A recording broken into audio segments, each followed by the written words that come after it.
All right, data caps. Seems like everyone's talking about them these days. And the FCC, well, let's just say their inbox is bursting at the seams with opinions.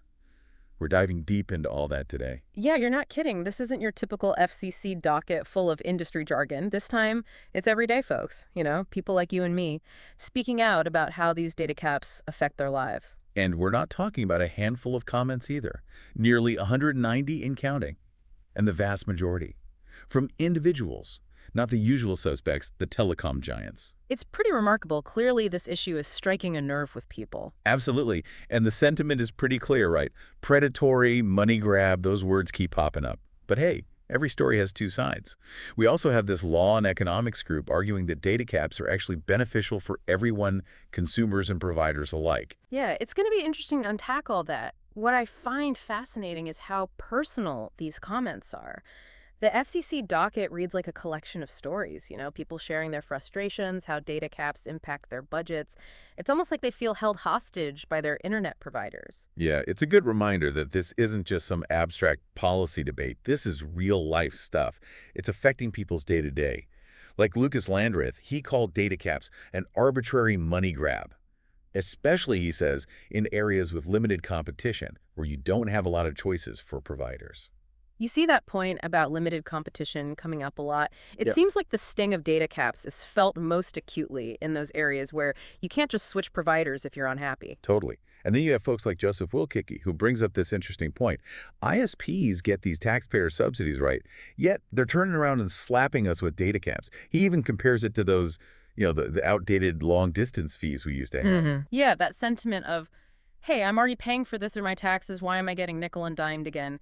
It's a common thread in these comments. You can sense the frustration and, frankly, the distrust it's creating. It's palpable. Yeah. And then there's this comment from Kyle Sanowski at Short Sweden all caps. Please ban the data caps. He's stuck with Cox, the only game in town where he lives, so he feels totally trapped. His story highlights that lack of choice, right? For so many, particularly in rural areas or those multi-unit dwellings, there's literally no other provider available. And that lack of competition, well, it creates this environment where ISPs can impose these caps without really worrying about losing customers. Makes you wonder, right? Yeah. Speaking of strong opinions, remember FCC Commissioner Nathan Semington? He had that analogy about data caps and, of all things, coffee refills. Oh, yeah, that was a memorable one. He argued against regulating data caps by saying, hey, it's like if the government forced cafes to offer unlimited coffee refills. His point was that regulating data caps would lead to ISPs cutting services, raising prices for the basic plans, or just hiking everyone's bill a little. Symington's analogy, well, it certainly sparked a lively debate. I mean, you had commenters like Jonathan Mnemonic and James Carter just having a field day with Oh it. yeah, they didn't hold back. They were basically like, come on, comparing a limited resource like coffee to internet service. I mean, they even went so far as to write this satirical rebuttal, flipping the analogy on its head to show how absurd it sounds when you apply it to the internet. Pretty clever takedown. They highlighted this key difference, right? ISPs, they often operate as these regional monopolies, unlike your local coffee shop where you've got plenty of choices. So that lack of choice for consumers really kind of undermines the whole coffee analogy. Yeah, they made that point pretty clear. And what's interesting is that this seemingly lighthearted back and forth about coffee and internet actually raises a much deeper question. Should internet access be treated like any other commodity, subject to, the whims of the market? Or is it something more fundamental, like a utility, where we need regulation to ensure fairness and that everyone can access it? That's the million-dollar question, isn't it? And speaking of arguments for data caps, there's the International Center for Law and Economics. They actually support data caps. Right. Their reasoning is that data caps allow for what they call usage-based pricing. Basically, the heavy users, the ones who gobble up all the data, they bear the cost. Makes sense on the surface. Their logic is that this prevents lighter users from subsidizing, footing the bill for those data hogs. And this could, theoretically, lead to lower prices for the basic plans and maybe even get more people online. It's like that age-old debate between a pay-as-you-go phone plan versus unlimited data. Exactly. You pay for what you use. But it's worth noting, the International Center for Law and Economics, they've consistently been against net neutrality regulations. Yeah. So their stance on data caps, it kind of fits into this broader philosophy of, you know, less government involvement in how the internet works. Interesting. But for a lot of Comcast users, this whole data cap thing isn't some theoretical debate. It's a very real $30 headache every month. That's what they're facing for unlimited data. Yeah. And let me tell you, people are not happy about it. Yeah, you see stories like Dusan Nedeljkovic. He talked about how he felt forced to pay that extra fee because his wife works from home.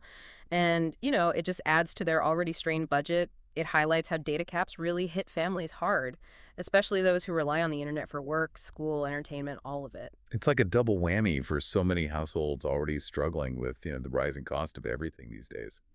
Chris James, he said something similar. He talked about how he finally just caved and paid because he felt so handcuffed by the lack of options where he lives. It speaks to this feeling of, I don't know, resignation, almost powerlessness. Like these data caps are arbitrary and they don't reflect any actual strain on the network. Right. They feel trapped. Exactly. Forced to accept terms that just feel unfair. And then you have Matthew Normandin. He pointed out that with Comcast, the data cap doesn't change based on how fast your internet is. So you pay for faster internet, you just hit that cap that much quicker. Makes you think, doesn't it? Are these caps really about managing the network, or is it just another way to push people towards those pricier plans? It's a question worth asking, especially when you think about how data caps could create a digital divide. Those who can't afford unlimited data are essentially penalized. Look at Joshua Stanley, a HughesNet satellite internet user. He shared his frustration with this constant monitoring of his data usage. And get this, he's paying more for a limited plan than his parents pay for unlimited cable internet. His situation is really a microcosm of the challenges faced by so many in rural areas, right? Limited provider choices, often reliant on satellite internet, which, as we know, comes with its own set of limitations and, of course, those data restrictions. In those cases, data caps feel even more, punitive. It's like they're being punished for simply trying to access essential online services. So with all this public outcry, all this frustration bubbling up, where does the FCC stand on all of this? Well, FCC Chairwoman Jessica Rosenworcel, she seems to be taking this seriously. I mean, when she announced the inquiry, she also published 600 consumer complaints specifically about data caps. That's a pretty clear signal that she's trying to understand how this is impacting everyday folks. It's a big deal. By publishing those complaints, she's not just acknowledging the frustration. She's also showing that the FCC is committed to being transparent and accountable in how they approach this issue. It's a good sign. She even said the FCC wants to shine a light on data caps, figure out if they truly serve the public interest. That suggests they're willing to look beyond just the technical arguments and consider the bigger picture, right? The societal impact, how data caps could widen the digital divide, maybe even stifle innovation. Right. But of course, it's not as simple as just banning data caps. There's this whole legal web to untangle. Exactly. And, that recent Supreme Court ruling that gives judges more power to block federal rules, it adds another layer of complexity. All right. The FCC has to tread carefully here, build a solid legal case if they want to take action. So while the FCC does its legal homework, let's shift gears a bit and talk about this concept that keeps coming up, net neutrality. It seems intertwined with this whole data cap debate. Yeah, definitely. It's all connected, but it can be a little hard to wrap your head around, for sure. It is for me. Can you break it down? Sure. Net neutrality, at its core, is this principle that all internet service providers should treat all data equally. No favoring or blocking specific websites, services, you name it. Think of it as the First Amendment, but for the internet. It ensures freedom of expression, access to information, all that good stuff. Okay, that makes sense. So how do data caps fit into this? Well, some argue that data caps could be used to sidestep net neutrality. For example, an ISP could offer these zero-rated plans where certain services, say their own streaming platform, don't count toward your data limit. It gives those services a leg up and could stifle competition. Ah, I see. So it's like creating this tiered internet, right, where some content gets prioritized over others. That kind of undermines the whole idea of a free and open internet. Exactly. And that's a huge concern for net neutrality advocates. They worry that data caps could be weaponized to control what people see and do online, potentially impacting everything from education and remote work to political discourse and activism. Whoa, that's kind of a scary thought. An internet where your provider gets to dictate which parts of the internet you can access without getting penalized. It's definitely a concern. And it shows that this data cap debate is about way more than just a few extra dollars on our monthly bill. No kidding. This is about the future of the internet. The stakes are pretty high. Absolutely. We're talking about how the internet functions in society. Will it be a level playing field? Will it keep fostering innovation and democratizing access to information? Or will it become this increasingly controlled and commercialized space, where those with deeper pockets get a better online experience? So what's the general feeling from folks who chimed in on the FCC docket? Is there any consensus? Overwhelmingly, people are against data caps. They see them as these unnecessary limitations, especially in an age where, let's face it, internet access is vital for just about everything. Right. Work, education, staying connected. Exactly. And many feel like modern networks can handle all this data without needing these artificial restrictions. It begs the question, are data caps really about managing capacity?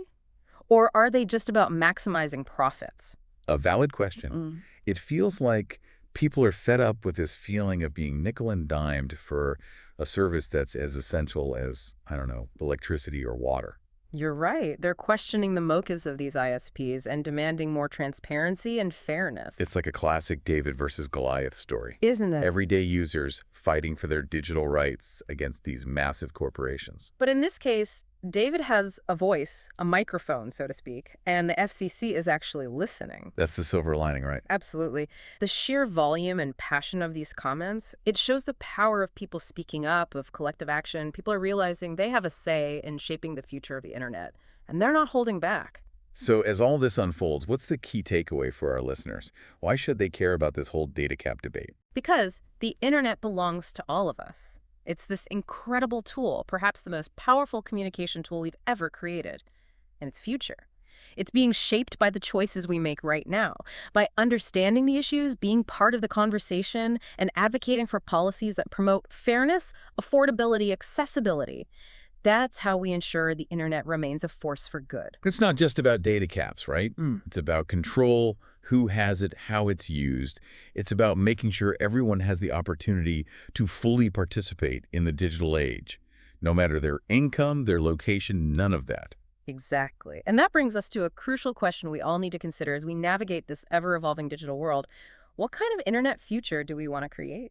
It's a big question. Yeah. It kind of feels like we're at a crossroads. Do we want an internet where our access is limited by these, well, some would say arbitrary data caps? I mean, does that create a digital divide, between those who can afford unlimited data and those who can't? Or are we aiming for an internet where everyone has the opportunity to connect, to learn, create, innovate without constantly looking over their shoulder, worried about hitting some data limit? It's a fundamental question about how we as a society value internet access. Right. And if data caps become the norm, what does that mean for innovation? Can startups, can entrepreneurs really thrive if they're always bumping up against these data limits? It's a legitimate concern. Data caps could create this barrier to entry for new businesses, especially those that rely on data-intensive apps or services.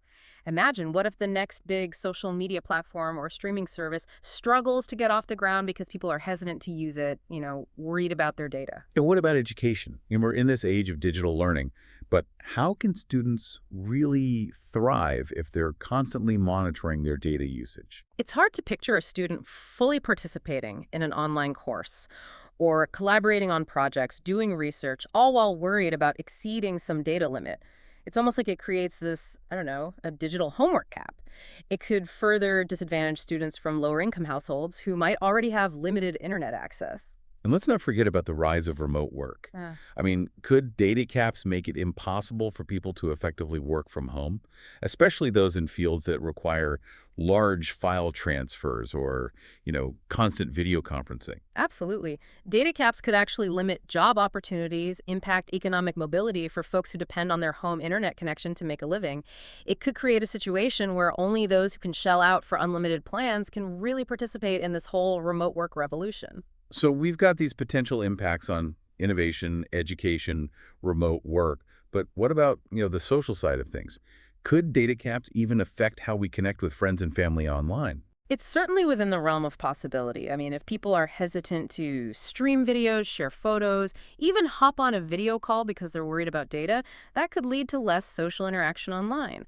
Imagine, families limiting their video chats with loved ones overseas, friends skipping virtual game nights just to save data. It kind of paints this bleak picture of a digitally disconnected society. It seems like this data cap debate is about so much more than just, how much data we can use. It's about ensuring equal access to opportunity, fostering innovation, even preserving our ability to connect with each other in this increasingly digital world we live in. It's about shaping an internet future that benefits everyone, not just those who can afford to pay a premium for unlimited data.